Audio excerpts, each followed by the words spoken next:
Welcome to the Banker Lamp. Please enjoy the video. You start by creating the timer variable and placing its display on stage so you can watch it count. Set the variable to the starting number you want. Most projects begin at 0. Once done, add a broadcast or a script trigger that begins the timer.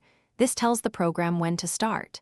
Make sure the variable is set for all sprites unless you need separate timers.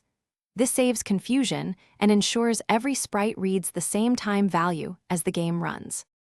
Now build the actual counting logic.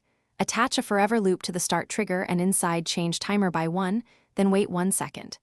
This pair creates a reliable 1-second interval. Without the wait, the variable would increment too fast. If you need pauses, add a boolean like running and wrap the change and wait blocks in an if block checking that boolean. Once implemented, test by broadcasting, start and observe that the timer ticks once per second as expected. Finish by deciding how the timer stops and how to display it. For fixed-length timers, add an if that checks when timer greater or equal target, and then broadcast stop or set running to false. To show minutes and seconds, compute minutes as floor timer/60 and seconds as timer mod 60, formatting seconds with leading 0 when needed. If timing is off, make sure you don't have duplicate start broadcasts or extra wait blocks. These are the most common causes of wrong speed.